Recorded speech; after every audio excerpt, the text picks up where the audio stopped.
Guys, I wanted to make a little bit of a quick video today because ever since we saw both fighting nerds lose in Mauricio Ruffy and Caio Borralho, and this wasn't like this same kind of thing happened to Carlos Prates after he lost, all of a sudden, all of the MMA fans, like everybody ever, has been just switching up on the fighting nerds. And I'm not saying that you have to sit down, you have to be big fans of anybody. It's just crazy to me how much and how often people switch up. And this is what I wanted to talk about today.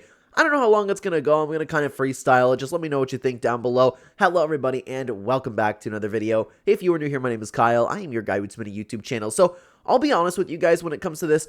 I'm kind of with the MMA community on this one and saying that, like, the entire, like, fighting nerds thing can be a bit cringe. But what's really been bothering me about this entire thing lately is the way that the MMA community is, like, reacting to their losses. And this is nothing new. If you've been part of the MMA world for some time, you would know that this happens all of the time with fighters, teams, whatever it may be. People are constantly happy to see a bunch of fighters lose. Now, I know when I say this, this isn't exactly the most profound thing under the sun because people with, I guess regular functioning brains are able to see this, but people are followers. My dad told me that the entirety, of myself growing up, and it's only been proven to be more and more correct the more I exist on this planet.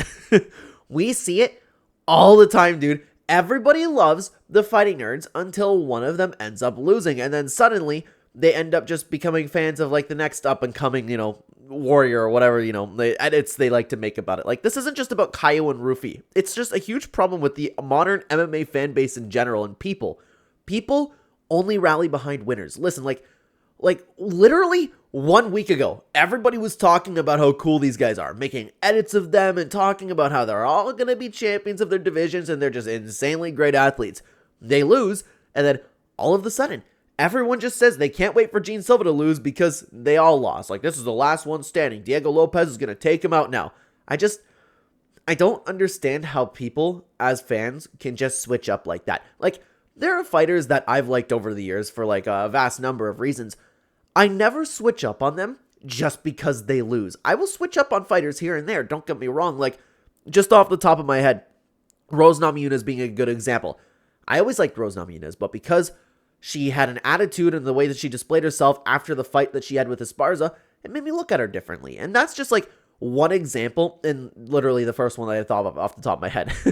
There's been many stories like that, but, like, what the common NPC MMA fan does is not only lose interest in Rose Namajunas, let's say after she loses to Jessica Andrade, they will actively cheer against them in their next fight, and sometimes also cheer against anybody that has any sort of relationship to that fighter. It doesn't make sense to me. Like I mentioned earlier, guys, I've always found the fighting nerds kind of cringe. I know that's, like, it's easy to say in hindsight, but Jean Silva's barking in particular was weird to me, but I love watching these guys fight. That doesn't change after I see them lose. Carlos Prates and Caio Borralho lost to championship caliber fighters. That's not shocking to me, and it doesn't make me want to watch them any less. Mauricio Ruffy lost to a top contender, although I will admit when it comes to Mauricio Ruffy in particular, okay, the backlash on that one's just a little bit justified because he was talking about beating Ilia Topuria, but this happens with every fighter, like, regardless of what the fighters say. People are actively cheering for their downfall after they lose. And here's another thing that's just, like, insane to me. The idea that one loss means a fighter is finished is ridiculous. You see it every single time a popular fighter gets their first defeat in the UFC. And the fans are all saying it about the fighting nerds right now. You hear it. Just go online. It's not hard to find. Like, take Carlos Prates, for example. He suffered his first UFC loss to Ian Machado Gary, and everybody under the sun was talking about how exposed Carlos Prates was and fraud checked he is. What happened after that? He has absolutely shined since that last fight. A loss is part of every fighter's journey. It's an opportunity to learn and come back stronger. And if they all come back the same way that Carlos Prates did, this division better watch out, dude. You know what else will happen? Ruffy will come back. He'll get he'll pick up a really cool knockout, and all of a sudden, every single MMA fan is going to rave about how great Mauricio Ruffy is and always has been. I feel like fans are becoming, kind of like how it is boxing where people can't lose. I just can't understand being in the mindset of being, like, such an NPC that you see someone win and you just follow them. Does that, and I don't know if this is going to come off wrong, but does that just make anybody else, like, look at these people? And it's important to note, like, I'm talking about a particular group of people. I see it as kind of pathetic. Like, I get that we all switch up on fighters. I understand that, but there are reasons for like normal people to do so. And I'm talking purely again about the fans who will only watch someone who is winning. But going back to what I was saying, okay? Losing to a top contender, I got a little bit off topic, isn't being fraud checked, okay? Ruffy lost to Saint Denis, who is a very, very underrated and talented and violent fighter. And Caio Borralho lost to somebody who literally everybody already thought should have been next for Khamzat Chimaev, and he should have been fighting for a title a long time ago.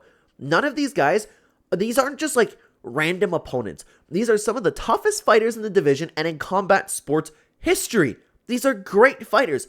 Losing to them doesn't mean you are a fraud. If anything, in my opinion, these fighters prove that they can hang with some of the best in the best, and they've gone through tough fights and had good performances. Like, guys, the joy that people feel from a fighter's loss has always been a weird one to me, because don't get me wrong, like, it's one thing to watch somebody like John Jones fall, okay? But people act this way towards literally any fighter. Is it a desire for perfection? Is it like a need to belong to a winning narrative maybe? Is it a lack of understanding about the unpredictable nature of something like a combat sport or MMA in general? Like, are people really looking to invest themselves into someone great to make up for their own mediocrity? Like, I'm actually asking you this because I don't quite understand it myself. These are just objectively good fighters, and it's simple to see that fact if you just like watch them perform even one time. Even the way that they uplift other fighters, like Michael Olekstruck, for example, and I'm sorry, I always pronounce his name wrong. It's a great gym, and they're great fighters. And again, objectively, these are all great fighters and great athletes.